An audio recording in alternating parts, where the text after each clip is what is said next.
Hello everyone. तो हम complete कर रहे हैं 12th क्लास की फिजिक्स से चैप्टर नंबर 2 के न्यूमेरिकल। फर्स्ट न्यूमेरिकल हमारा कंप्लीट हो चुका है और आज हम कंप्लीट करेंगे इसका न्यूमेरिकल नंबर 2। तो यहां पर हर पॉइंट को इस प्रकार से कंप्लीट कीजिए, कंप्लीट करने के बाद आप अन्य को समझा सकें। आप दोबारा से नहीं समझे इसके लिए मत सीखिए, आप इस प्रकार से सीखिए कि जब आपने एक क्वेश्चन कंप्लीट कर लिया तो आपसे अगर कोई पूछे तो आप इसको हल करके बता सकें, यानी आप उस समय टीचर बन सकें। इस प्रकार से कंप्लीट कीजिए, फिर देखते हैं किस प्रकार से गलत होता है आपका क्वेश्चन। तो हमारे पास में है क्वेश्चन सेकंड, 10 सेंटीमीटर भुजा वाले एक समषट भुज के, यानी 6 भुजा वाला हमारे पास एक बहुभुज है जिसके प्रत्येक भुजा की जो लंबाई वो हमें यहाँ पर 10 सेंटीमीटर दे रखी है और जिसके प्रत्येक शीर्ष पर 5 माइक्रोकूलम का आवेश है। तो षटभुज के केंद्र पर विभव परिकलित कीजिए, यानी विभव का मान ज्ञात करना है हमें उसके सेंटर पर। तो हमारे पास यहां पर समषटभुज है तो इसका मतलब 6 इसके शीर्ष बिंदु होंगे, तो यहां पर 6 जगह हमारे पास। तो आप यहां पर एक षटभुज का निर्माण कर लीजिए, यानी उसकी सभी भुजाएं जो हैं वो आपके बराबर साइज की हों। ये आपको यहां पर ध्यान रखना है, सभी भुजाएं जो हैं वो बराबर की साइज की बननी चाहिए, क्योंकि यहां पर हमारे पास सभी की जो दूरियां हैं वो बराबर दे रखी है इन्होंने। आप इस प्रकार से बनाना कि आपके पास सभी भुजाएं जो है बराबर हों। तो पॉइंट यहां पर मैं डाल लेता हूं, A B C D E और एफ। इन सभी बिंदुओं पर जो आवेश की वैल्यू है वो 5 माइक्रोकूलम है, यानी यहां पर भी 5 माइक्रोकूलम है, 5 माइक्रोकूलम है, सभी के ऊपर 5 माइक्रोकूलम है।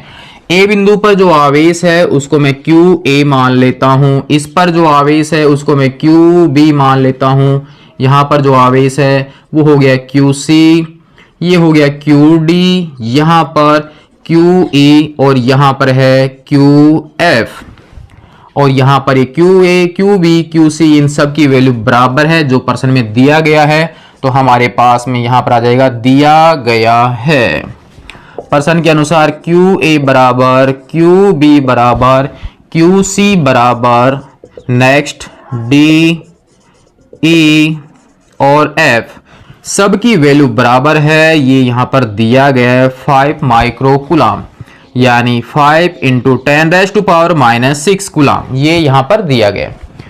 प्रत्येक दो बिंदुओं के बीच की जो दूरी है वो 10 सेंटीमीटर है, 10 सेंटीमीटर है सभी के बीच की दूरी। ठीक है, ये आपको ध्यान रखना है, प्रश्न में दिया गया है, परफेक्ट डायग्राम आपको यहां पर बनाना है। यहां पर पूछा गया है कि इन सभी आवेशों की वजह से इसके सेंटर पर कितना विभव आएगा। तो आपके पास कितने चार्ज हैं टोटल? 6 चार्ज हुए ना। तो एक से ज्यादा चार्ज आपके पास में हो, टोटल विभव पूछा गया है, तो कौन सा सिद्धांत लगेगा? बताया हुआ है कि एक से ज्यादा जब आपके पास यूज हो रहे हैं तो आप वहां पर अध्यारोपण का सिद्धांत लगाइए, प्रत्येक की वजह से विभव ज्ञात कीजिए, सबका टोटल कर दीजिए तो आपके पास टोटल मान आ ही जाता है। तो हमारे पास में एक आवेश की वजह से जो विभव होता है उसका फॉर्मूला होता है KQ/R। Q वो आवेश है जिसकी वजह से विभव ज्ञात करना है, R वो दूरी है कि किस बिंदु पर विभव ज्ञात करना है और कौन से आवेश की वजह से ज्ञात करना है, तो आवेश और बिंदु के बीच की दूरी। तो यहां तो हमें सेंटर पे ज्ञात करना है, तो सेंटर से इस आवेश के बीच की दूरी हमें ज्ञात करनी होगी। दूरी के लिए हम देखते हैं इनके शीर्षों को अगर हम मिलाते हैं तो हमारे पास ये विकर्ण इस टाइप से बन जाते हैं, और जब हमारे पास इन सब की दूरियां समान हैं तो आप यहां पर ध्यान रखना, जब दूरियां समान हैं, समषटभुज है, तो ये वाली दूरी भी सबकी समान होगी, यानी ये भी आपके 10 सेंटीमीटर होगा, ये भी 10 सेंटीमीटर होगा। प्रत्येक केंद्र से शीर्ष के बीच की जो दूरी होगी वो भी समान होगी। इसका मतलब जब हम क्यू ए आवेश की वजह से यहां पर विभव ज्ञात करेंगे तो हमारे पास क्या फॉर्मूला होगा? V1 बराबर K, कौन से आवेश की वजह से? क्यू ए, दूरी कौन सी होगी? AO, BO, CO, DO, EO, FO, क्योंकि यहां पर आवेश है, यहां पर बिंदु है, तो बिंदु और आवेश के बीच की दूरी चाहिए। तो हमारे पास यहां पर क्या सेकंड प्राप्त होता है? AO का मान, BO का मान, CO, DO, EO और FO इन सब की वैल्यू भी कितनी है? 10 सेंटीमीटर, जिसको मैं लिख सकता हूं 10⁻⁻⁻1 मीटर। क्लियर है? तो अब आप यहां पर देखिए, प्रत्येक आवेश के वैल्यू समान है, प्रत्येक आवेश से बिंदु के बीच की दूरी भी समान है, तो जब आवेश समान है, दूरी समान है, के ऑलरेडी कांस्टेंट है, तो सभी आवेशों की वजह से जो विभव प्राप्त होगा इस बिंदु O पर, तो वो सभी आवेशों की वजह से जो विभव होंगे वो आपस में क्या होंगे, समान होंगे। तो इस प्रकार के प्रोसेस कितनी बार रिपीट होंगे, 6 टाइम्स, 1 2 3 4 5 6। तो इसका मतलब है हम किसी एक की वैल्यू निकाल लेते हैं और उसको हम कितने से डायरेक्ट मल्टीप्लाई कर देते हैं, 6 से, क्योंकि सभी के कारण विभव बराबर होगा। तो अब हम यहां पर किसी एक आवेश की वजह से वैल्यू फाइंड आउट कर लेते हैं प्यारे दोस्तों। तो हमारे पास में हम लिख लेते हैं QA आवेश के कारण, QA आवेश के कारण बिंदु O पर विभव, बिंदु O पर विभव। तो हमारे पास क्या आ जाएगा, VA बराबर KQA अपॉन हमारे पास में है AO। तो हमारे पास देखिए 9 इंटू 10⁻⁹, QA की जो वैल्यू है वो है 5 इंटू 10⁻⁻6, AO की जो वैल्यू है वो है हमारे पास 10⁻⁻1। तो कंप्लीट करते हैं तो हमारे पास में आ जाता है 45, 9 को 5 से मल्टीप्लाई करेंगे, यहां पर है 9, यहां पर है माइनस का 6, तो देखिए 9 और -6 है तो यहां बच गया 3, प्लस का 3 बच गया, ये माइनस बन जाएगा ऊपर, तो बन जाएगा एक और प्लस का, तो 45 इंटू 10⁻⁴ ये वोल्ट प्राप्त हो जाएगा हमें इस सेंटर पर इस आवेश की वजह से। तो टोटल है कितने, 6। तो कंप्लीट कर लेते हैं।